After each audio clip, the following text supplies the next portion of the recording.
Hello friends, नमस्कार। आज 31 मई 2023। तो आइए हम करंट अफेयर्स के बारे में बात कर लेते हैं। जो इम्पोर्टेंट है उसके बारे में मैं बता देता हूँ और उससे रिलेटेड जो बातें हैं उसके बारे में भी मैं आपको बता देता हूँ। ओके, तो आपका पहला प्रश्न, निम्नलिखित में से किस देश से मकर रेखा नहीं गुजरती है? ठीक है, तो ये रहे आपके ऑप्शंस और मैं आपका सही जवाब दे देता हूँ। आप वीडियो को रोक के इसको अटेम्प्ट कर सकते हैं। ठीक है, मैं सही जवाब दे रहा हूँ।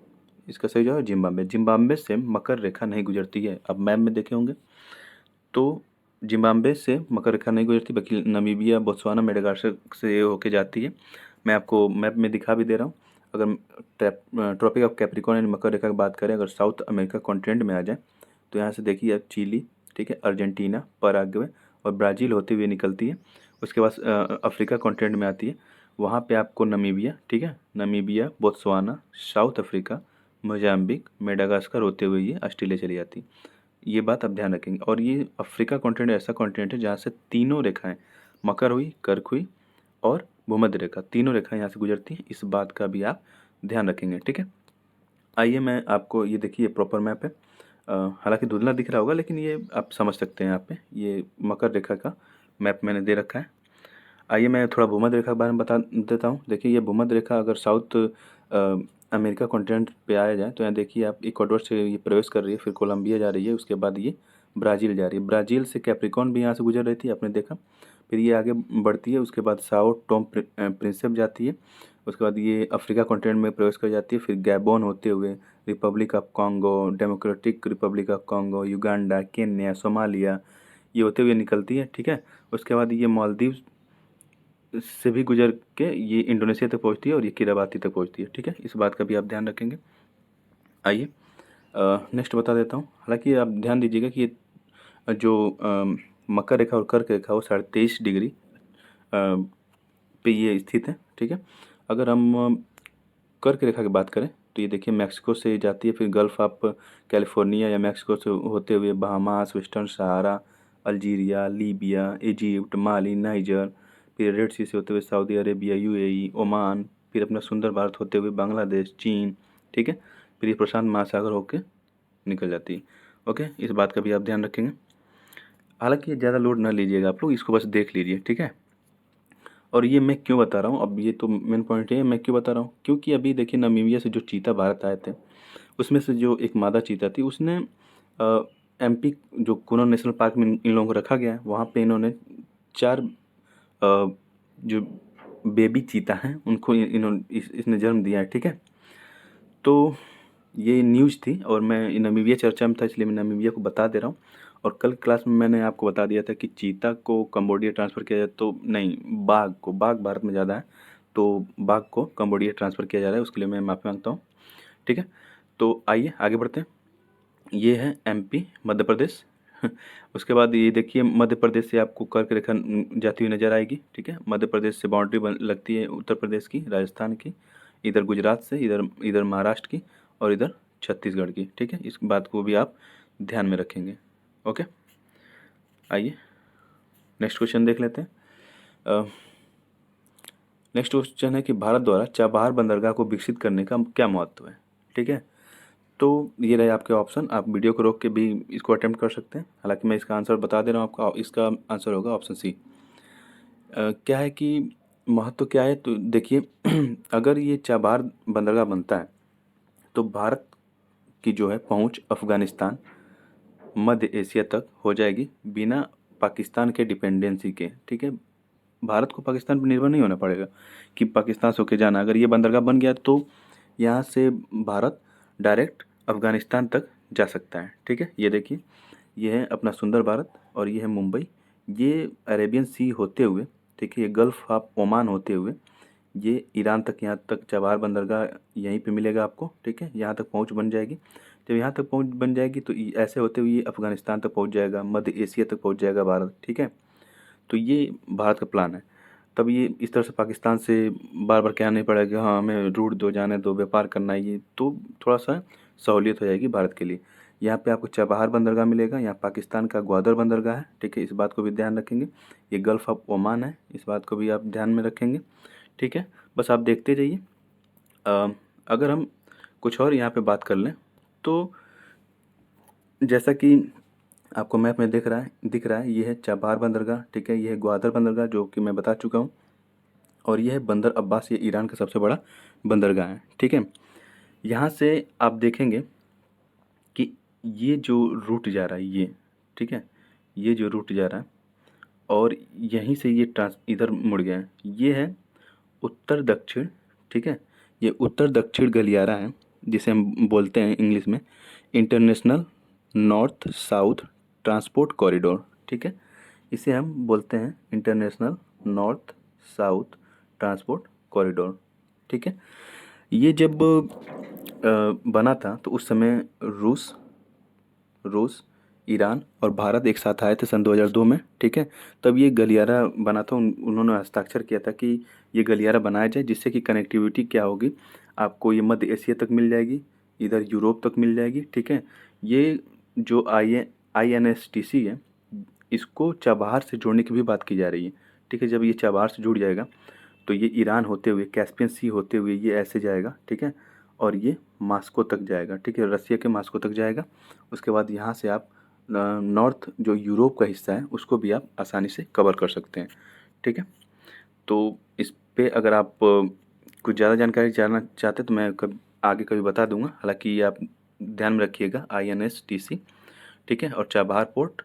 और आप ये देख रहे होंगे अशगाबाद एग्रीमेंट लिखा है, तो अशगाबाद जो तुर्कमेनिस्तान की जो कैपिटल उसका नाम अशगाबाद है, और अशगाबाद के नाम पे ही अशगाबाद एक एग्रीमेंट हुआ था, जो भी ये भी कनेक्टिविटी के लिए ही है, मध्य एशिया और यूरोप के हिस्सों में पहुंचने के लिए ये एग्रीमेंट किया गया था, ठीक है। तो ये रहा मैप अब एशिया का, ये सुंदर भारत है, आप देख सकते हैं, ओके। ये कैस्पियन सी, ओके, ये है अरल सी। आइए नेक्स्ट देखते हैं। अगला प्रश्न है कि राष्ट्रीय टीकाकरण दिवस कब मनाया जाता है। आपके ऑप्शन है ये, और मैं सही जवाब दे देता हूँ, 16 मार्च। 16 मार्च को राष्ट्रीय टीकाकरण दिवस मनाया जाता है। और ये क्यों चर्चा में, ये चर्चा में इसलिए है कि अभी हाल ही में देखा जा रहा है कि कोरोना केसेज, कोविड-19 की जो केसेज हैं वो फिर से बढ़ रहे हैं, ठीक है। कोविड-19 के केसेज बढ़ रहे हैं तो भारत सरकार ने ये गाइडलाइन जारी की है कि ज़्यादा से ज़्यादा वैक्सीनेशन किया जाए। वैक्सीनेशन करने से क्या होता है, इस पे थोड़ा सा रोक लगाया जा सकता है इन केसेज पे, ठीक है। तो कोरोना केसेज बढ़ रहे हैं, घबराने की कोई बात नहीं है, लेकिन वैक्सीनेशन पे आप ध्यान दीजिए, थोड़ा सा एहतियात बरतिए, बाकी सब ठीक है, ठीक है। क्योंकि 98% से ज़्यादा रिकवरी रेट इस समय है, ठीक है। तो इसमें कोरोना केसेज बढ़ रहे हैं तो यहाँ पे एक बोला गया है, देखिए कि ऑल न्यू कोविड जो स्वैब सैंपल्स हैं इनको जीनोम सीक्वेंसिंग करने की बात की जा रही है, जीनोम सीक्वेंसिंग, ठीक है। तो जीनोम सीक्वेंसिंग क्या है, मैं इसके बारे में एक दो लाइन बता देता हूँ, ठीक है। जैसे कि चाहे ह्यूमन बॉडी हो गया, ठीक है, चाहे ह्यूमन बॉडी हो गया, चाहे वायरस हो गया, ठीक है।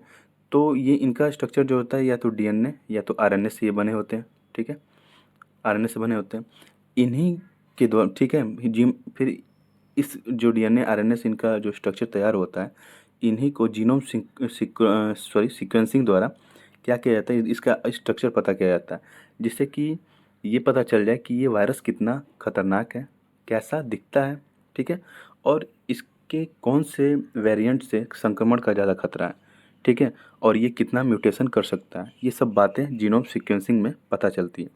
जीनोम सीक्वेंसिंग का क्या होता है कि पहले होता है कि सैंपल लिया जाता है, सैंपल लेके लैब में भेजेंगे, उसके बाद इसके जेनेटिक स्ट्रक्चर का पता लगाएंगे, ठीक है।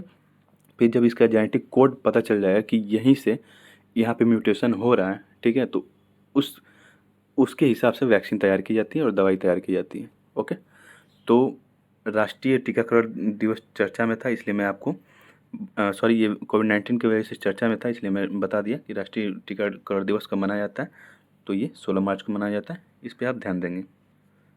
अगर आपसे पूछ लिया जाता है कि टीका के जनक कौन है, मतलब वैक्सीन के जनक कौन है, तो सबसे पहले एडवर्ड जेनर जी ने ये चेचक की वैक्सीन बनाई थी, तो इसीलिए उनको कह सकते हैं वैक्सीन के जन्मदाता एडवर्ड जेनर जी हैं, ठीक है।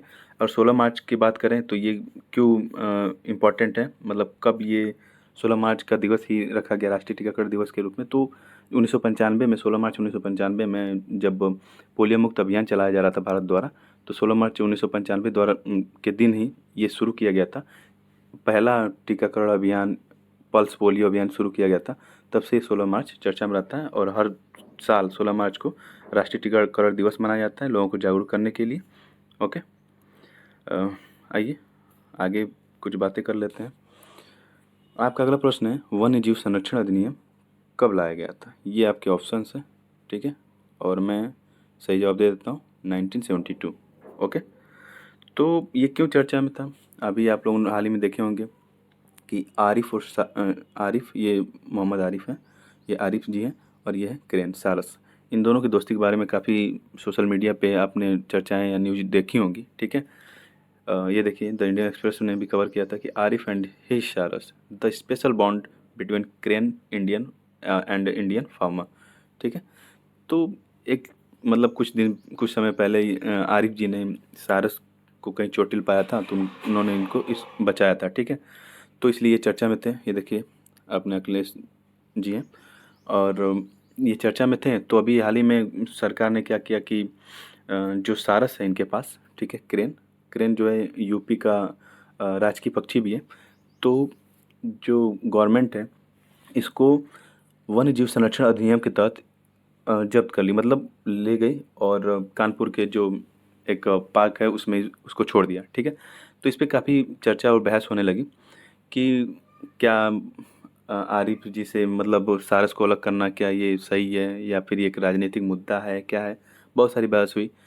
तो मैं ये बताना चाहूँगा कि वन्य जीव संरक्षण अधिनियम इसलिए चर्चा में था कि इसी अधिनियम के तहत जो धारा है, कुछ विशेष धाराएं हैं, उसके तहत ही इस सारस को, ठीक है, आरिफ जी से अलग किया गया था, ठीक है। तो इस अधिनियम को आप याद रखेंगे, ठीक है। आइए आगे चलते हैं। अगला प्रश्न है, लोकटक झील और कैबुल लमजाओ नेशनल पार्क किस राज्य में स्थित है?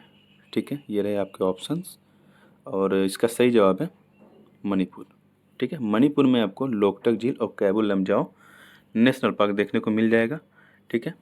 और ये है अपना सुंदर भारत, और इधर देखिए ये है मणिपुर की लोकेशन। इधर जूम आउट करें तो इधर देखिए ये है मणिपुर, ठीक है। मणिपुर से नागालैंड की बॉर्डर लगती है, असम की बॉर्डर लगती है और इधर मिज़ोरम की बॉर्डर लगती है, इस पर ध्यान देंगे, ओके। और इधर है म्यांमार आपका, ठीक है। और ये नॉर्थ ईस्ट रीजन है ये पूरा, ओके। और ये बांग्लादेश है, बांग्लादेश की बॉर्डर भारत से सबसे ज़्यादा लगती है, इस बात का भी ध्यान रखेंगे आप, ठीक है। और त्रिपुरा जो है, बांग्लादेश त्रिपुरा को 3 तरफ से घेर रखा है, ये भी आप देखेंगे, ठीक है।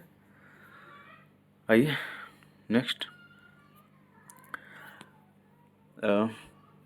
हालांकि मैं ये बताना भूल गया कि वो चर्चा में क्यों था, तो मैं बता दे रहा हूँ कि अभी हाल ही में जो केंद्रीय वन एवं पर्यावरण एवं जलवायु परिवर्तन मंत्री जी हैं, उन्होंने मणिपुर सरकार को कैबुल लमजाओ और जो लोकटक झील है उसके संरक्षण की बात कही है, ठीक है, उस पर जोर देने के लिए बात कही, इसलिए मैं इसको आपको बता दे रहा हूँ, ठीक है।